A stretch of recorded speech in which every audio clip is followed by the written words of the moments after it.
darkest night, you are by my side. I'm never alone because I know I can always trust you. I can always trust you. Every day and every moment, my future, yeah, you hold it. I know it. I can always trust you. I can always trust. I can always trust. I can always trust you. I can always trust. I've got a savior who will always walk me through whatever comes my way. 'Cause I put my hope and trust in the only one who's faithful every day. In the darkest night, you are by my side. I'm never alone because I know I can always trust you. I can always trust you. Every day and every moment, my future, yeah, you hold it. I know it. I can always trust you. I can always trust. I can always trust you. I can always trust you. Every day and every moment, my future, yeah, you hold it. I know it. I can always trust you. I can always trust. I can always trust. I can always trust you. I can always trust. I can always trust.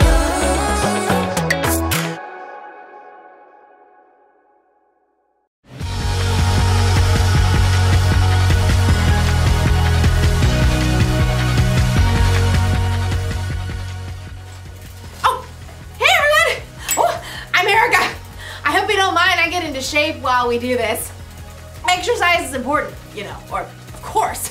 I mean, I'd rather be riding my bike outside right now, but the weather isn't cooperating.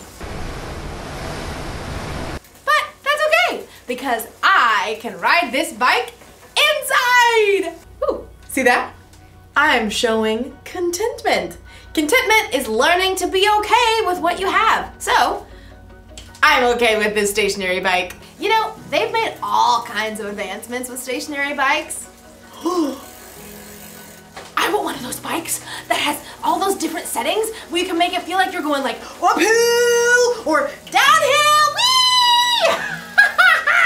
No, you know what I really want? I want one that has a TV screen in the front so it looks like you're riding a bike through mountains or next to the ocean. Maybe I can use my laptop. Paris, France. C'est magnifique. Ooh, I want a bike that comes with a built-in trainer. Someone to like pump me up while I ride. Come on, Erica. You can do it. That bike won't pedal itself. Yeah, move. I can do it. Move. Yell at me some more. Too bad all I got is this old thing. All it does is pedal. In today's story, we'll hear about a king who always wanted more and more and more. I kind of feel like him right now. It's not fun. What are you slowing down for? You've got to keep moving if you're going to make it all the way to Paris. You want to see the Eiffel Tower, don't you? Oui. I can hear you. Move. I will. Move. See you in Paris. Move. Woo! The Bible. It's 66 books of history, stories, letters, and poetry that fit together to form God's one big story. The epic adventure of how He created us and loves us so much that He made a way to rescue us.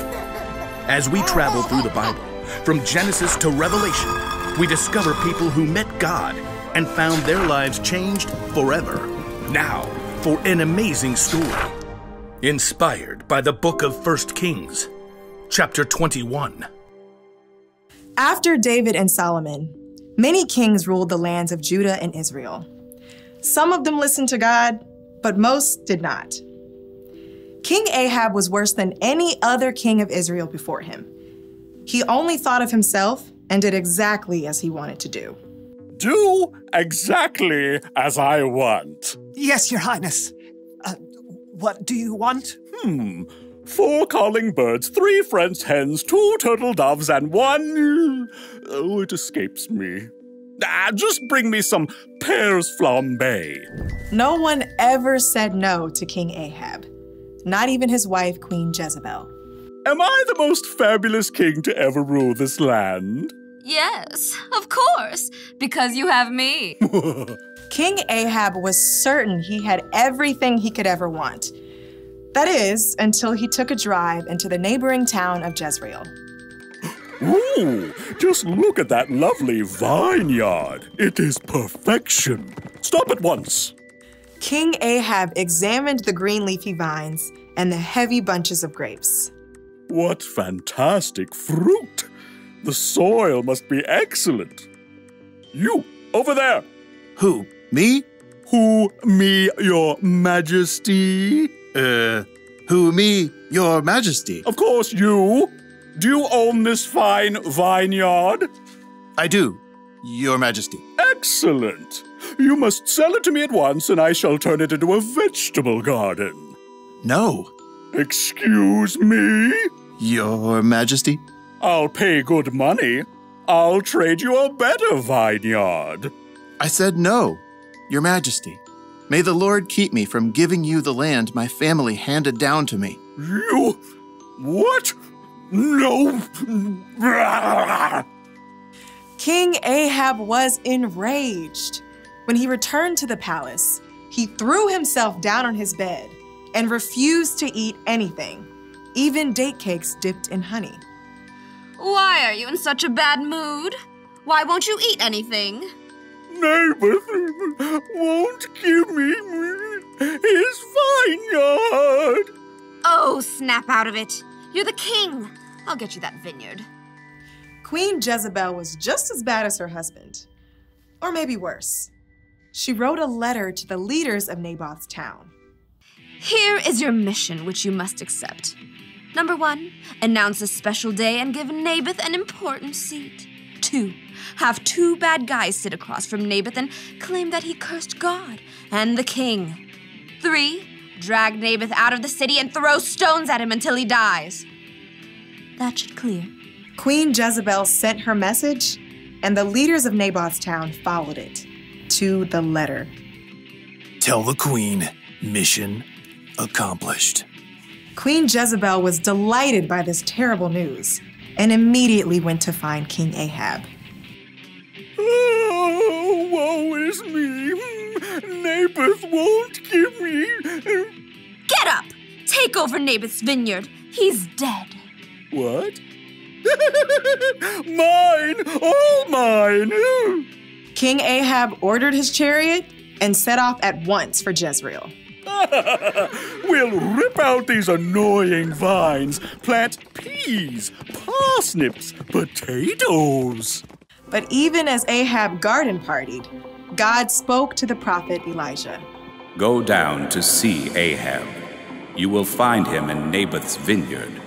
Ahab has gone there to take it over. God gave Elijah a special message for the king.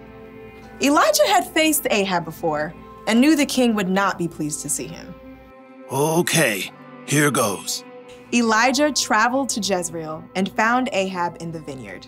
Pull out that row of vines. Dig up the soil. King Ahab. The king turned. His eyes narrowed as he spied Elijah. My enemy, you found me. The Lord says, haven't you murdered a man? Haven't you taken his property? No, not me personally. And now he doesn't need it anymore. So You've done what is evil in the sight of the Lord. The Lord says, I am going to bring horrible trouble on you. You have caused Israel to sin. Oh. For once, Ahab listened to a message from God. He tore his clothes, a sign of great sorrow for what he had done. He put on the clothing people wore to show sadness. No food. Not even date cakes dipped in honey? Not even date cakes dipped in honey. King Ahab and Jezebel had made themselves miserable, taking more and more. And in the end, both of them paid for it.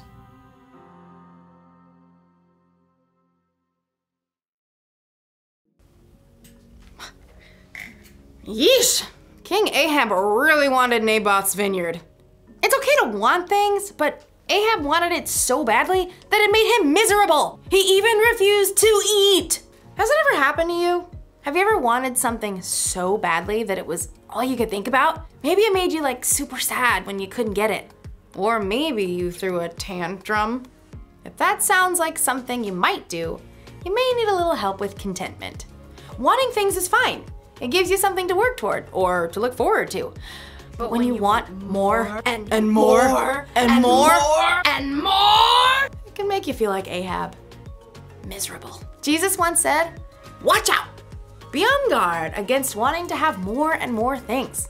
Life is not made up of how much a person has." Jesus knew there is so much more to life than the stuff we have. There are memories to be made, adventures to be experienced. Ooh, there are relationships to be grown with God and with others. These are things that will last long after the stuff we wanted has broken or gone out of style. So it's okay to want things, but here's the one thing to remember. Wanting more and more can make you miserable. So maybe one day I'll get a stationary bike with a few bells and whistles, but in the meantime, I'll ride this one and imagine it's springtime in Paris. Move, move, move! My imagination is very vivid. Au revoir!